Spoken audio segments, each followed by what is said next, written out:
Thank you for joining us today. Welcome to the webinar on ROI on Executive Education, Revisiting the Past and Looking to the Future.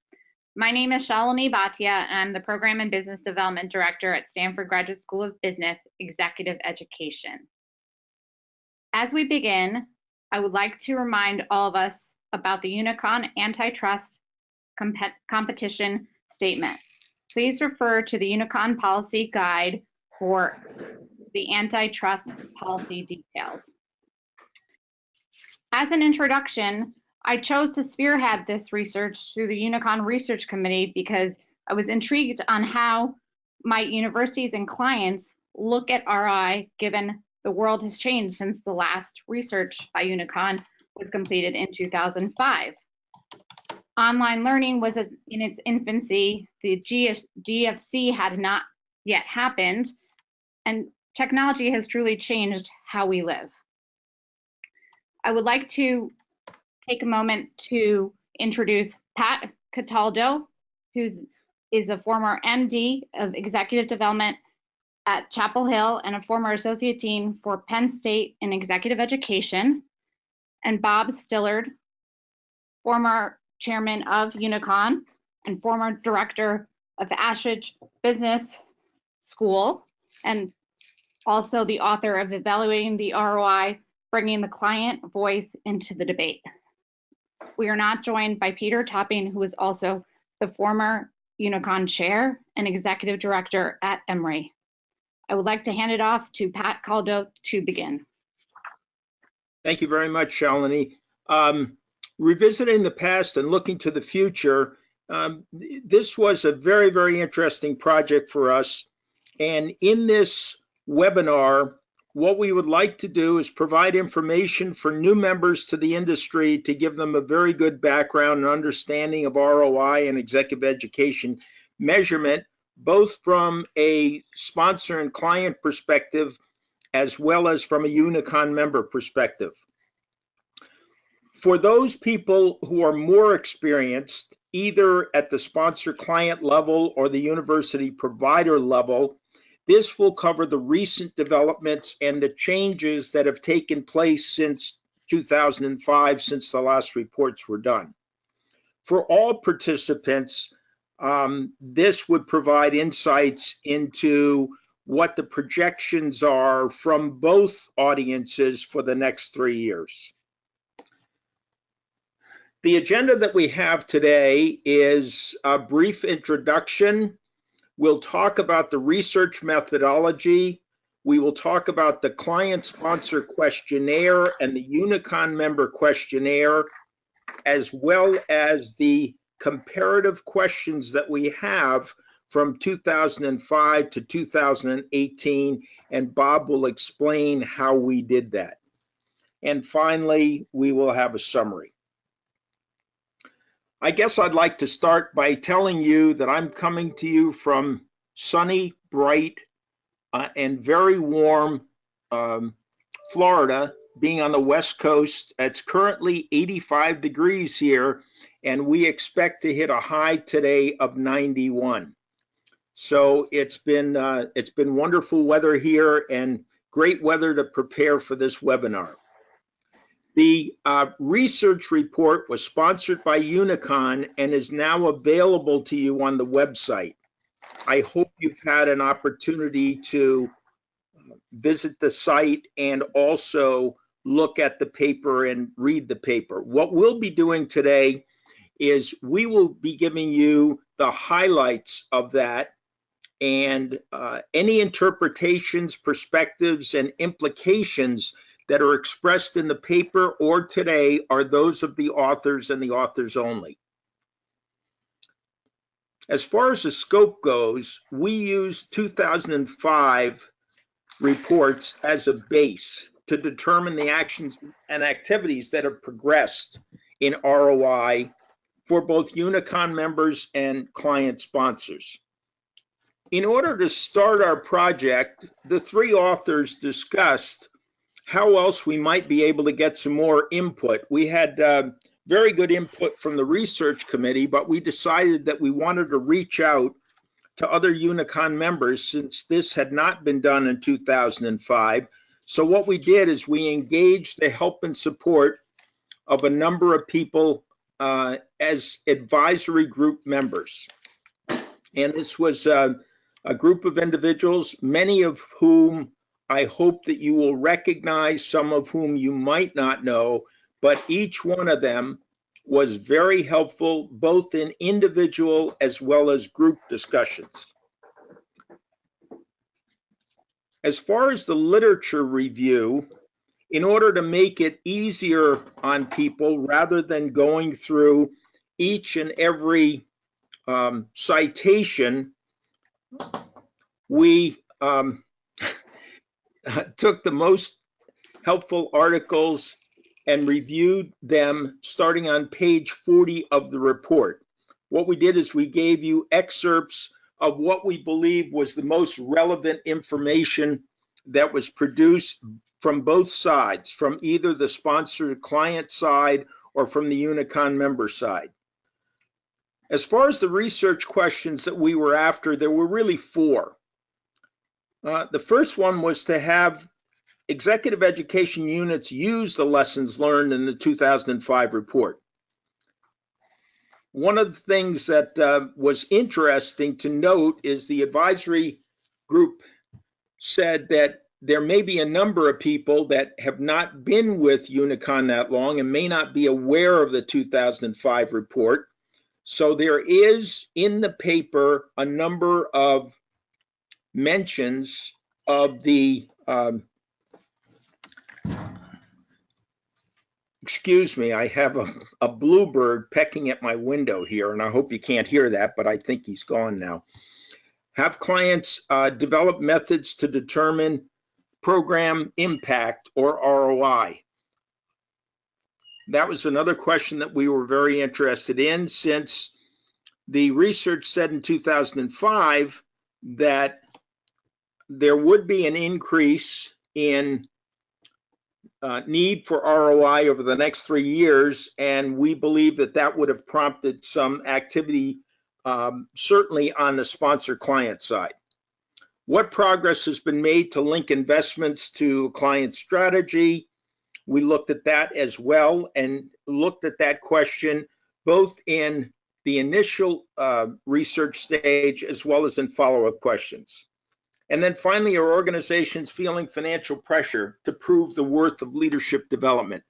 This was a question that was asked in 2005. We wanted to follow up again and see what the current status of that was. And then we did a post-questionnaire interview. We had post-questionnaire interviews. We asked people whether they would be willing to support additional involvement in the research, and a number of them did select that. We then invited each one to participate in a follow-up interview, and we will discuss the results of that. Relative to the questionnaire, we prepared 2 separate questionnaires, one for the sponsors' clients and one for the UNICON members. In some cases, questions were the same. Those were some of the questions that we actually pulled from 2005 research so that we could have a very good comparison of the progress that has been made over the last 13 years. The other thing that we did is we had 2 forms of questionnaire, one for the UK and European responses and another for the US and international responses. And the only difference there was the use of some English terms. Okay. Once we got the questionnaires back, all of the data was fed into a Qualtrics data collection and reporting program. What we did was we took the US and the UK Europe reports and we combined those together. Since the information was received separately, the best way to analyze the data was to put them together in one final report. So we created a final sponsor client and a final UNICON member report for review and analysis, and that's what our findings were based on. As far as the sponsor client research, I'd like to review now with you. We had a very good and diverse group of companies, internationally based, 52 of them, that responded to the questionnaire. You'll notice that the group was split about 50-50 as far as size of organization. We had approximately 50% that were smaller than 5,000 employees and approximately 50% that were larger than 5,000 employees. However, the data was skewed to 70% of the organizations being private in nature, as opposed to 30% being public and nonprofit. What executive education programs are used? It was no surprise to us that 73% of the sponsors and clients said that they used both open enrollment programs and custom programs. Now, we didn't limit that to individual schools, so many of these clients don't rely only on one vendor, but use multiple vendors. So this was not related to just one specific school, but broadly, do they use people who do custom programs for them, and maybe they use a different provider for open enrollment programs. So that was really no surprise to us. Now, since you didn't have the opportunity to participate directly in the survey, we've included some questions to see what your responses might have been. So the first question is, and there will not be tallying this, so there's nothing that you have to click on. You just merely have to answer the question yourself, and then we'll review what the findings said. So what percent of the sponsors' clients regularly use Kirkpatrick's level 1 measurement after executive education programs? Would you have answered 46% use level 1, 63% use level 1, or 81% use level 1? Please select your answer now. If you said 81%, you're absolutely correct. So if you look at regularly used or occasionally used, you've got an overwhelming 96% that use end of course critiques. The other interesting thing to note is some of these do it occasionally, but for the most part, some evaluation is done, and only in rare cases don't they do any evaluation at all, which was not unexpected. Evaluation method satisfaction. This is an interesting slide because it says that 46% are somewhat satisfied, while it had 6% extremely dissatisfied, and then 24% somewhat dissatisfied, as opposed to extremely or somewhat satisfied. We probed this in follow-up interviews, and it was told to us that many of those that were dissatisfied in the fact that they didn't feel that they had the tools, they didn't feel that they had the resources, they didn't feel that they had the funding, and also were concerned about the time frame it would take to get an actual ROI. Many of them thought you would have to track this at least a year after the program implementation, and that it was only one of the factors that would be considered an ROI. Here's another question for you. Which of the choices did over 50% of the sponsors' clients select as their view on ROI measurement over the past 5 years? So that would have been from 2013 to 2018. Did they say measurement was more important today? Did they view change little over the 5 years? Post-program surveys were just sufficient. Post-program surveys provided little benefit, or measurement would be less important. Please select your answer. Okay, if you said it was more important over the past 5 years, 55% of the sponsors and clients indicated that was their answer.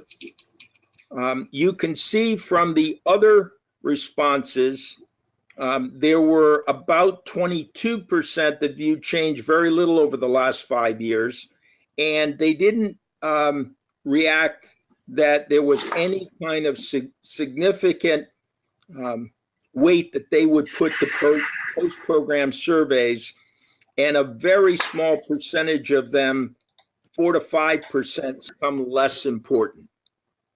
We were somewhat surprised at that, and we'll cover that in a little bit more detail as the presentation goes on. At this point in time, I'd like to turn it over to Bob Stilliard, who's coming to us from the UK, and Bob will talk to you about UNICON member school research. Thank you very much, Pat. And since we're doing weather reports on this webinar as well, I ought to say that we're having a very sunny day here north of London, and the temperature is a very pleasant spring, 65 degrees, or if you prefer, 18 or 19 centigrade. So now the slide that you're looking at now is the school list of school respondents, and you'll see from that we had a really diverse set of schools, and the individual respondents were also pretty diverse with different job titles. So I think that reflects UNICON's breadth of membership. You'll see some schools there that perhaps are a little more focused on open, and others are more heavily involved in custom relationships. Now, when looking at this research and the responses from the schools, we've got to recognize the fact that although this research project looks back over previous research to see what has changed, that actually wasn't possible in relation to the UNICON responses, because the reports in 2005 did not actually test UNICON members' responses. However, but all three of us had been active at that point as directors of executive education, and so we were able to at least put in our sense of the way that the environment was at that time of within our own schools. And we also tried to add some value wherever possible by asking the same question of both clients and schools, so that we can also get a comparative view between the clients and the business schools. So what was it that we asked the schools? We looked for responses in 10 topic areas. We asked them whether ROI and evaluation was regularly seen as a part of a request for a program. So when a client comes with a tender or something like that, were they actually including questions about ROI? Secondly, and following up particularly the point that Pat made about whether university exec ed departments had learned some lessons about ROI since the previous studies, were they actually providing evidence to clients now on ROI and impact? The third one was whether clients are, in the view of the schools, had they made progress to connect to the strategy of the organization? Again, there have clients developed methods to determine impact? Are clients, do they have a portfolio of techniques that they're using to relate to the impact from exec ed spending? Then we asked whether sponsors and human resource departments were actually feeling the pressure to prove the worth of their initiatives in executive education. And that was certainly the case in 2005. So was that true now? We asked schools where they might feel that they could partner with clients on research topics. And it was interesting to see the distinction there between what clients felt and what schools felt. We asked what results clients were seeking from their investments in exec ed. What were the big picture changes that they were looking for? Then again, we asked some more detailed things, and these next two questions we were able to look at in great detail and be able to see the responses from the schools and the clients separately. So we asked them what techniques and approaches did they plan to use or were actually using at the moment. We also asked them whether they agreed or disagreed with various attitudes about evaluating the impact from executive education. And the last question, we asked them whether they thought over the next 3 years would attitudes on evaluation change, and in particular, would evaluation become more important over time.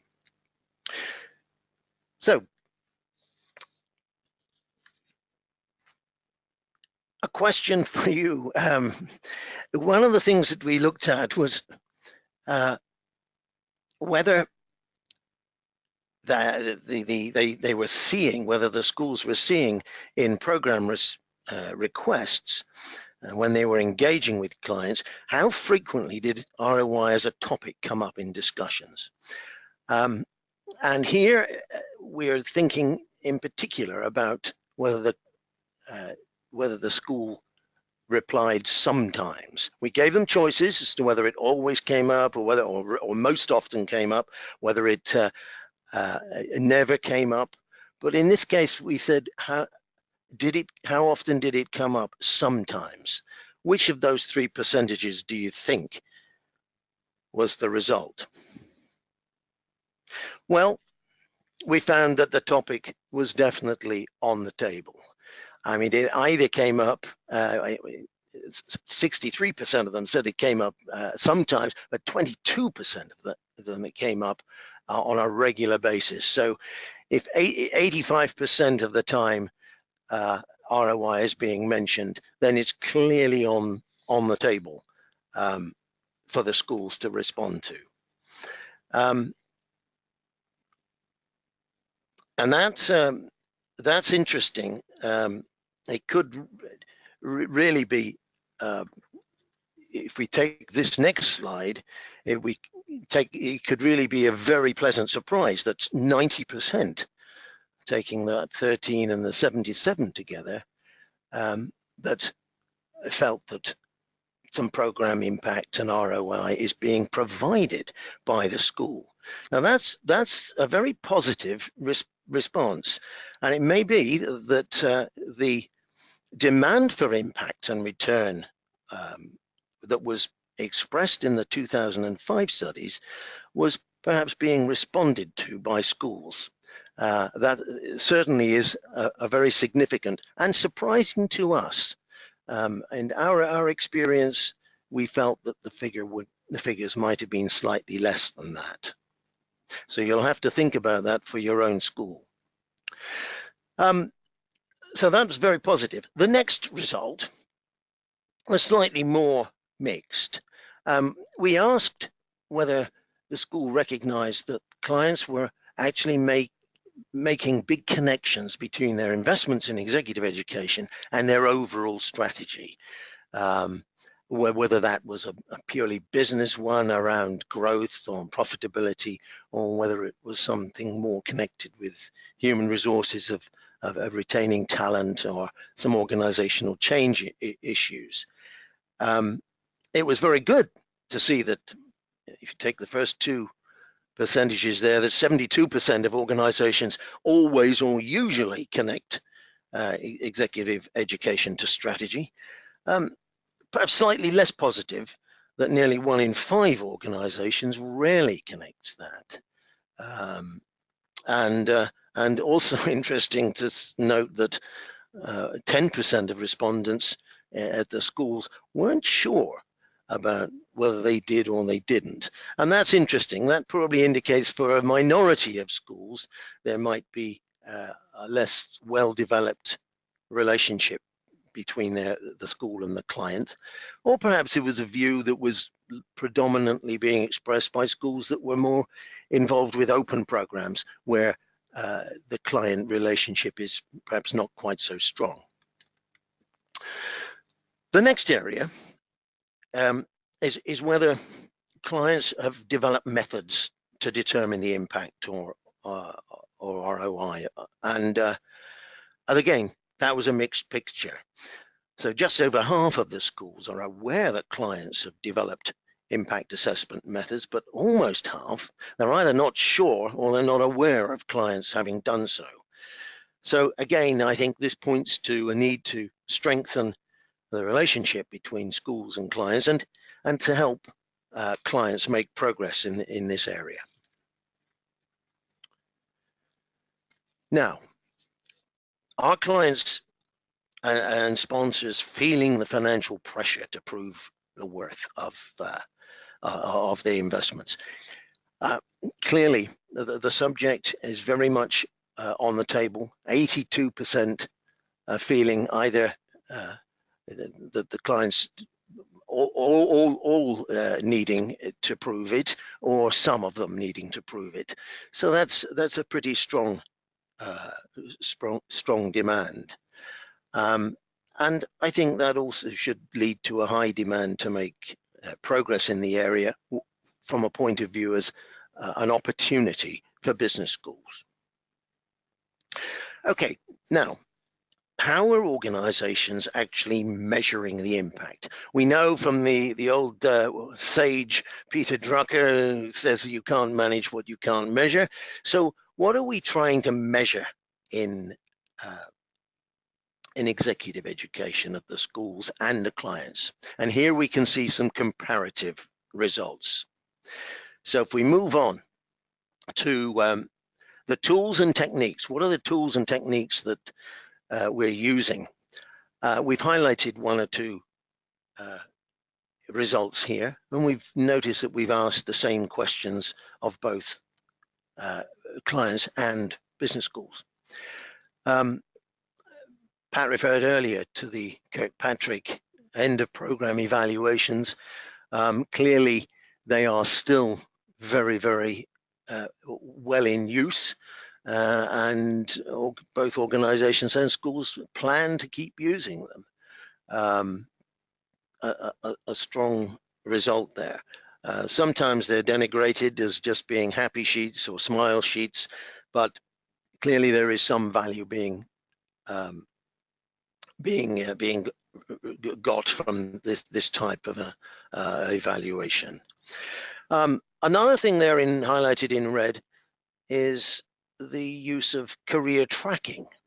That 49% figure under sponsors and clients who have used and will use again is a significant increase in the figure that was being reported back in 2005. It's probably not surprising to see that schools don't have a similar percentage, don't have any plans to use that because, of course, they're less well connected with the careers of these individuals. At the bottom of the chart, there's another point that I think is worthwhile making, particularly from a point of view of how life has changed since 2005. Back in 2005, the last two points, whether the financial value of learning projects or the financial value of business change projects, whether those were being used and assessed to help to justify the impact. Back then, they were only 10%. So that's doubled in terms of the use by clients. I think that may well have something to do with the economic difficulties that many organizations faced over recent years since the crash.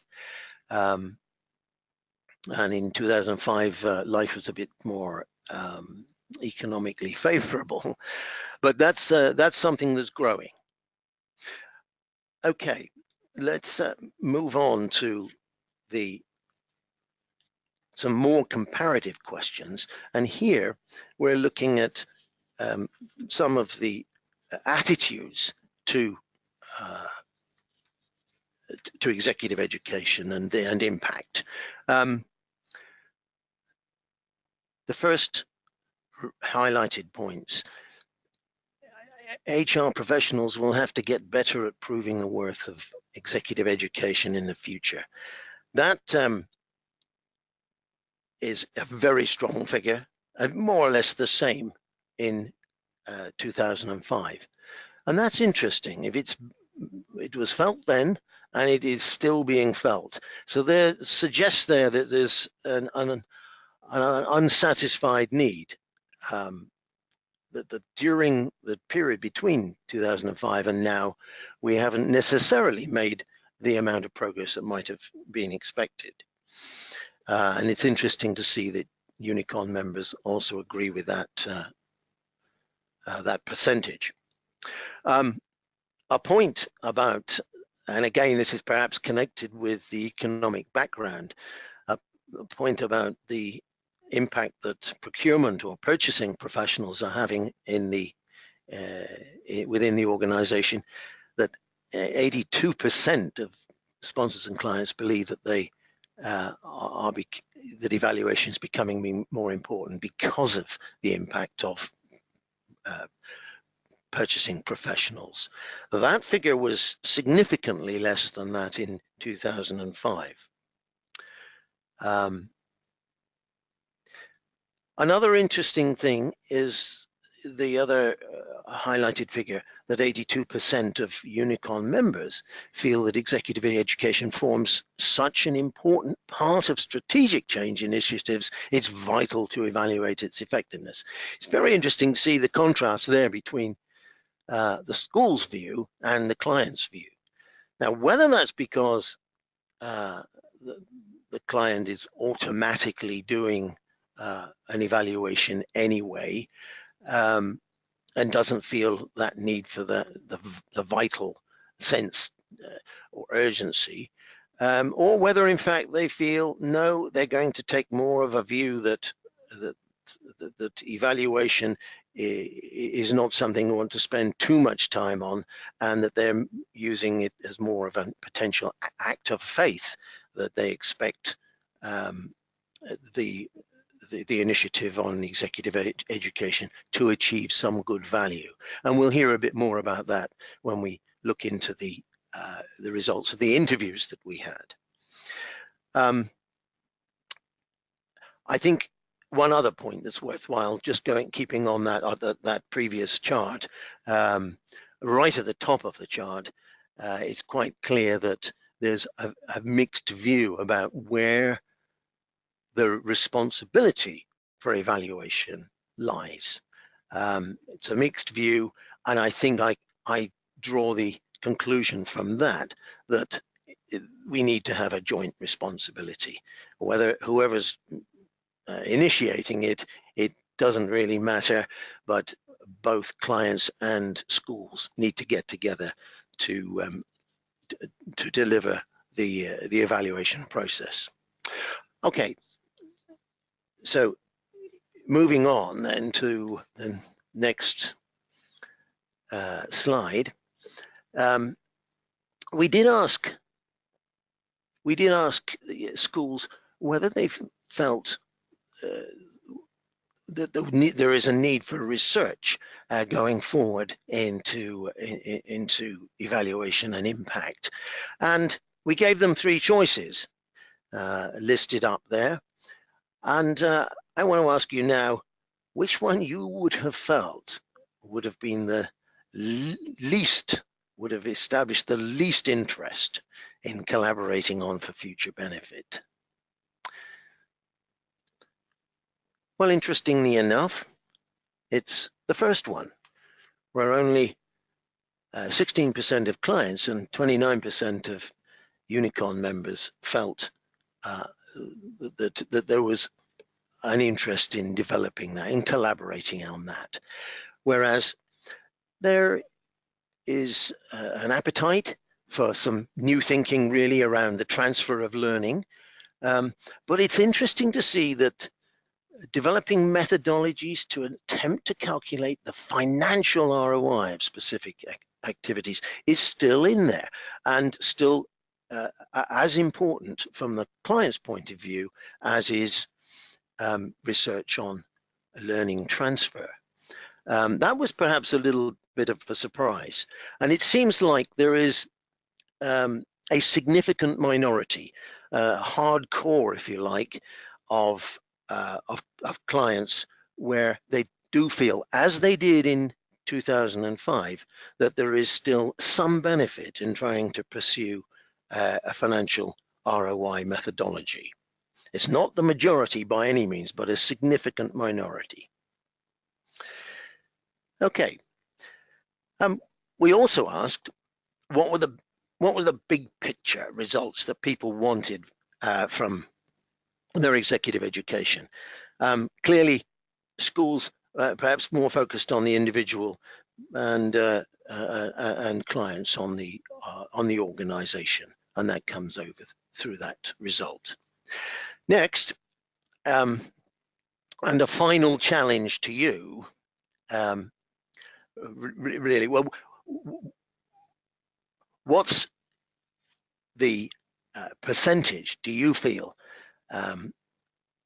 when we asked whether evaluating impact would be more important over the next 3 years than it is today?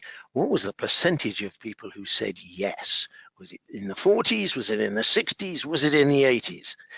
Well, again, you'd be perhaps surprised to know that it's actually in the 80s. 83% of sponsors, 86% of members believe that evaluating impact in very much the same way that they did in 2005, that is going to become more important than it is today.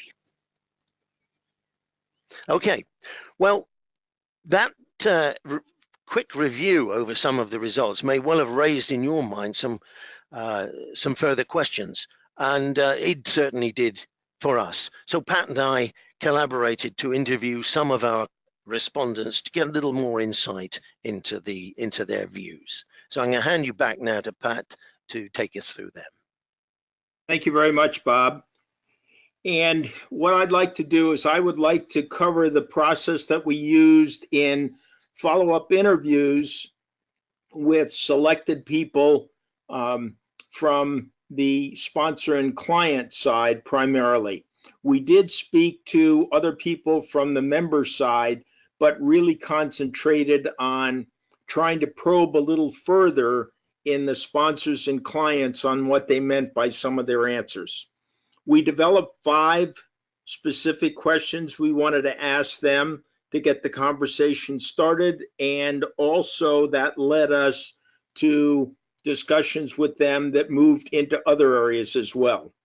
So the first one was, have you invested in determine impact?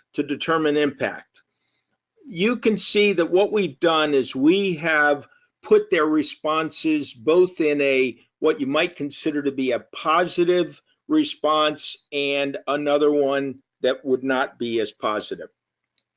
So the first one said, yes, we measure impact and ROI for executive education in many ways. There were a number of follow-up interviews we talked to that did have processes and procedures in place, whether it was questioning people once they got back, whether it was having them make presentations about what they had learned, whether it was about them getting promotions or being moved to other areas or special project assignments. Some companies were very much in the realm of measuring this as well as they could.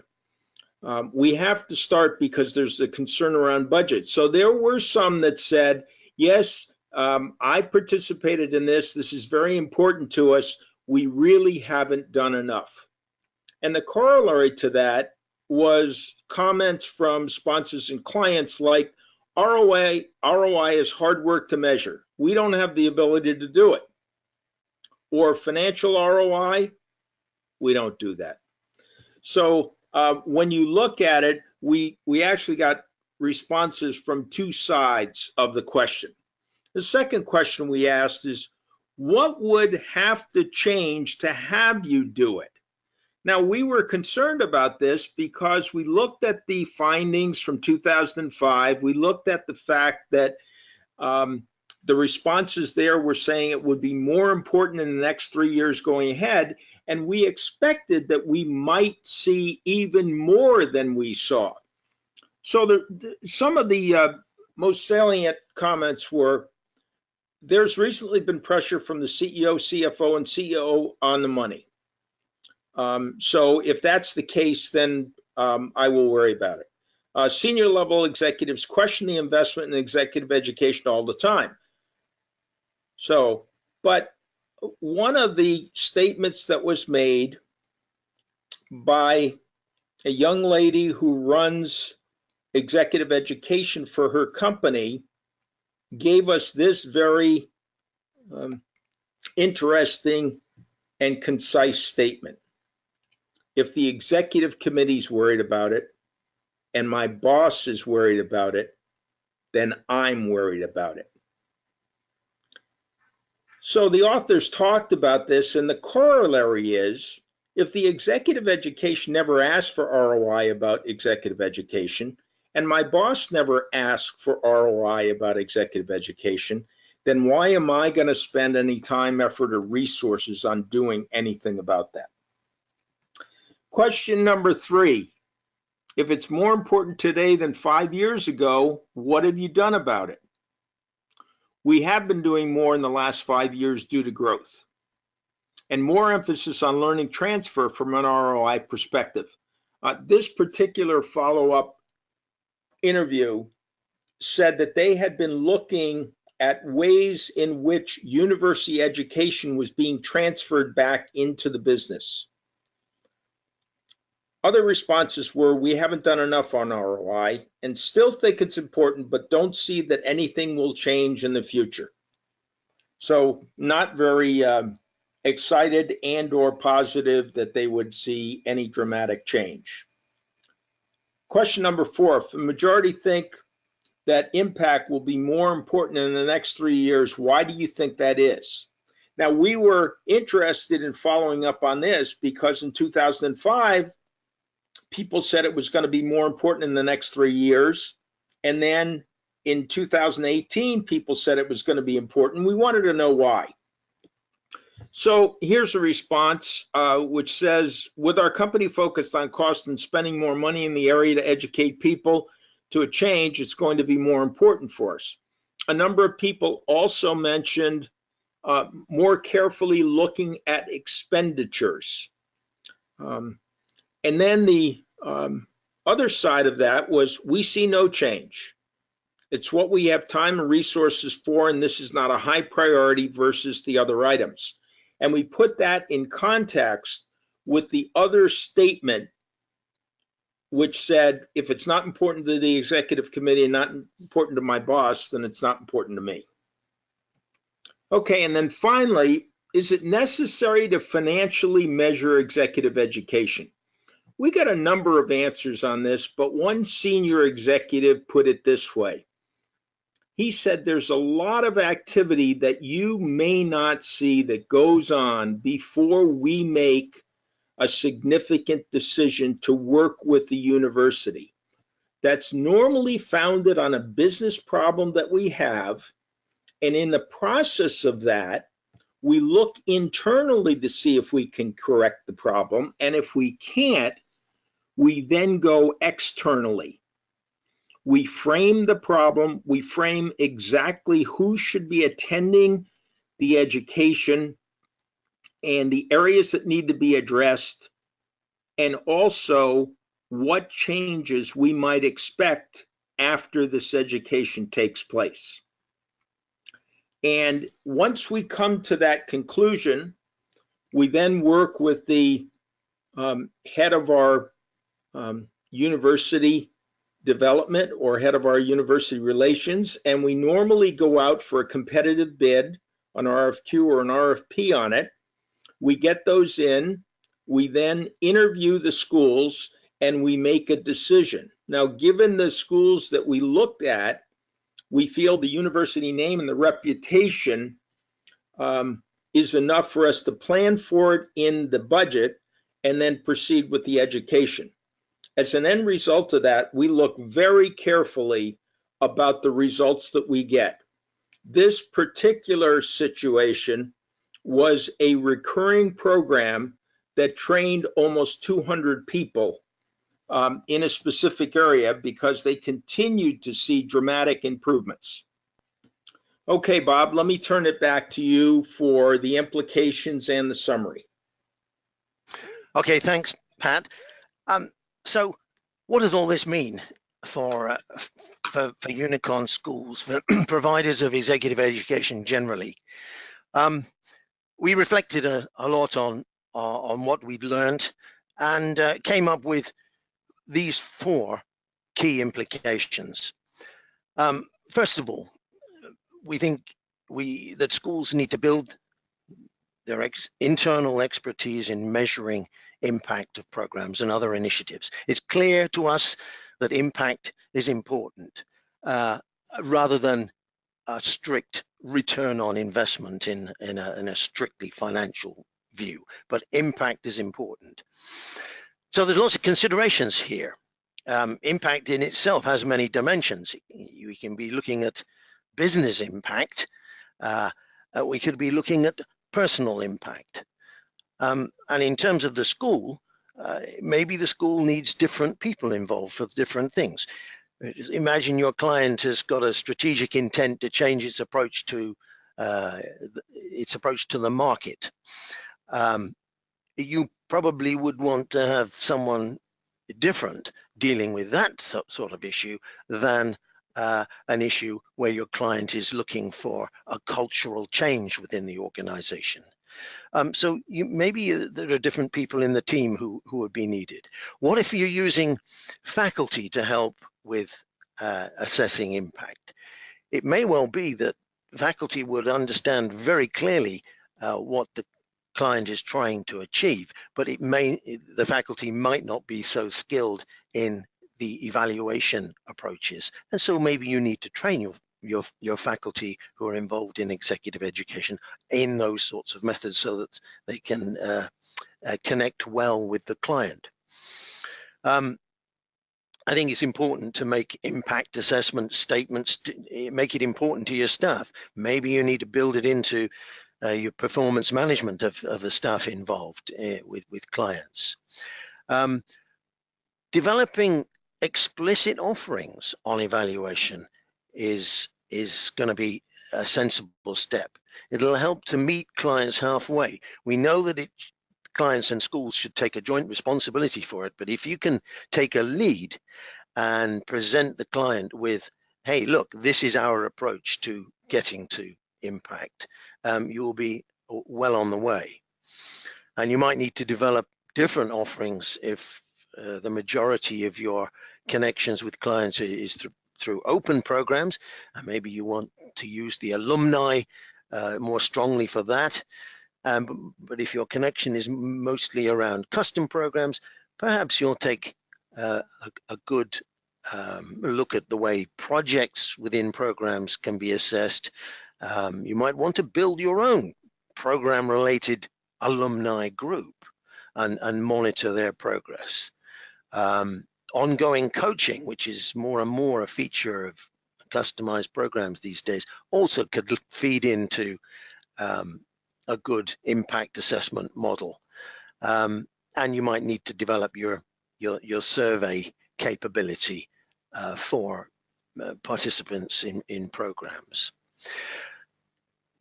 On the second point, developing the capability to act in effective partnership with client organizations.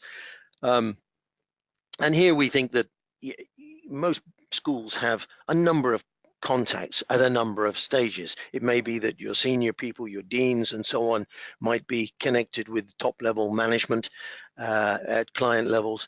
There will be other people relating to senior HR staff, program managers, participants, and alumni. It's helpful to map your contacts and get some clarity by bringing those your people together to get some clarity on the impact that is desired by the client.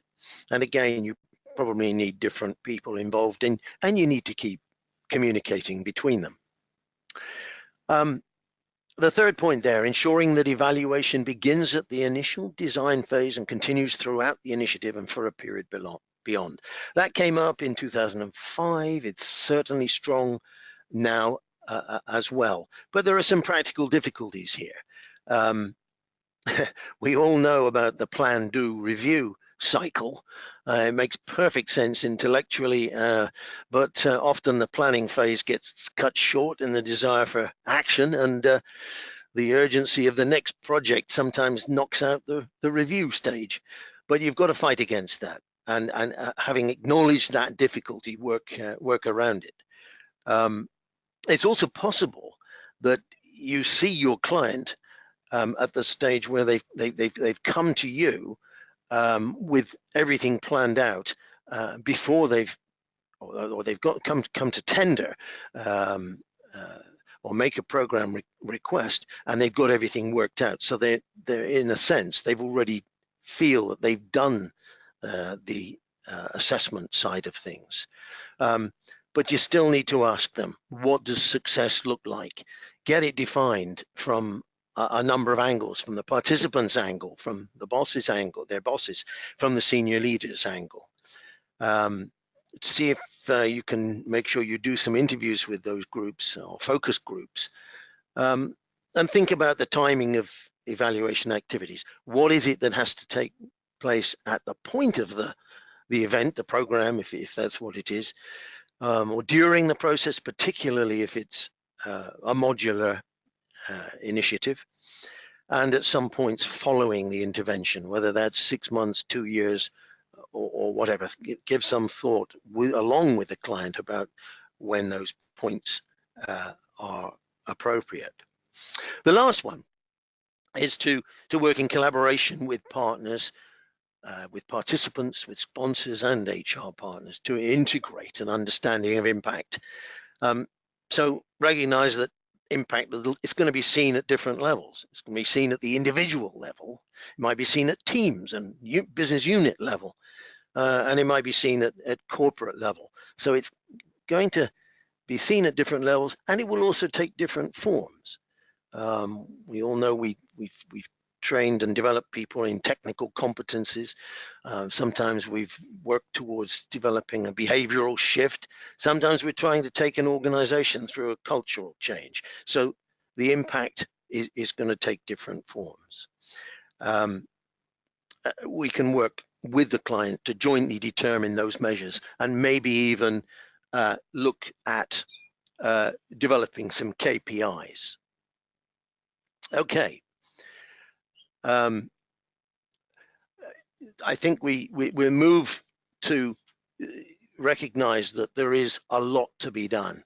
It's certainly clear that evaluation of impact and ROI from executive education initiatives is still an important issue for business schools and their clients. I mean, our research certainly shows that a large majority of people believe that evaluating impact will become more important over the next 3 years than it is today.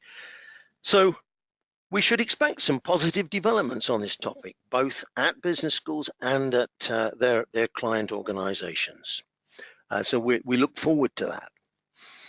Now that really concludes our presentation of the report. We hope you take time to read it in full later and get further depth into our topic. I'm going to hand back now to Shalini for your questions and comments. Great, thank you, Bob. We do have a couple questions. The first question is, do you distinguish between individual and organization development and ROI?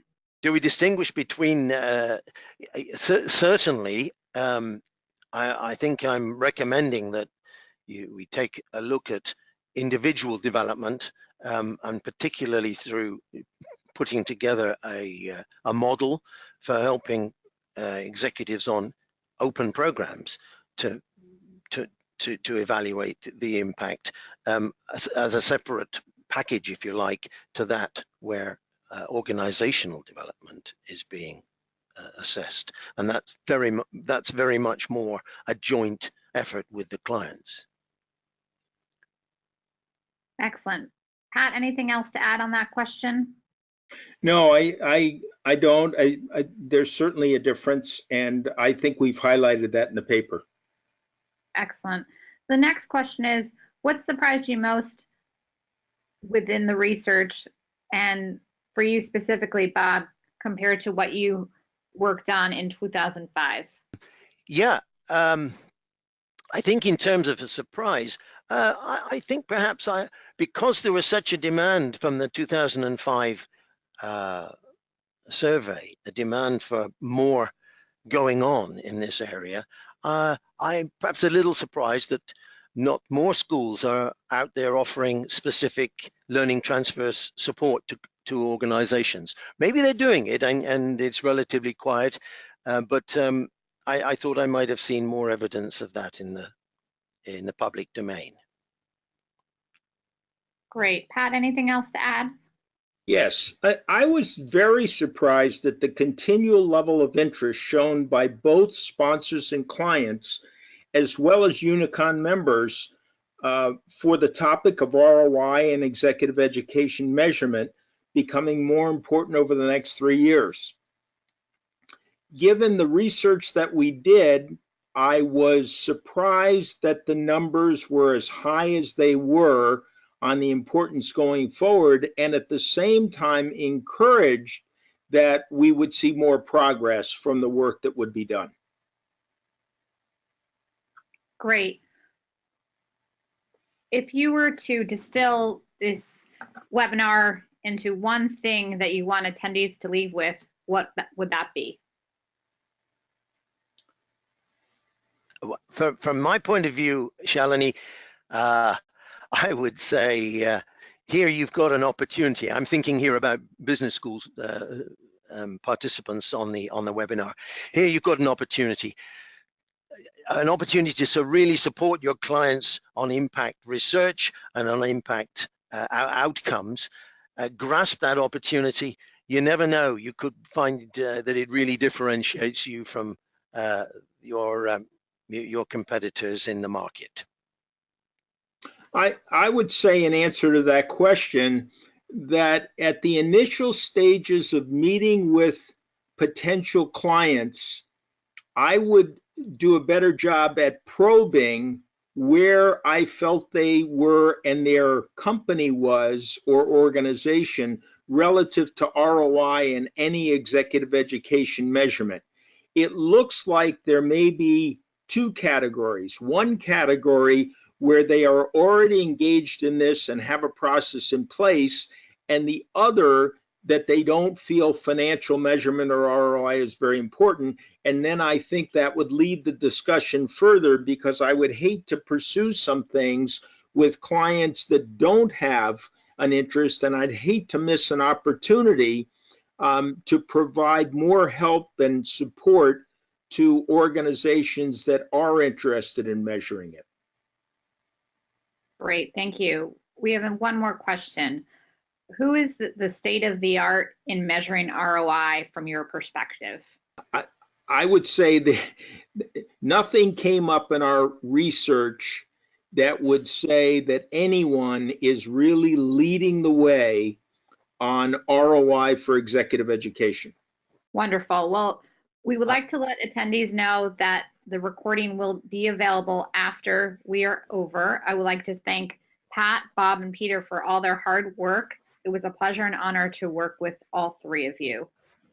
We conclude our webinar today, and have a wonderful day. Thank you very much, Shalini. And Bye-bye. goodbye. Thank you, Shalini.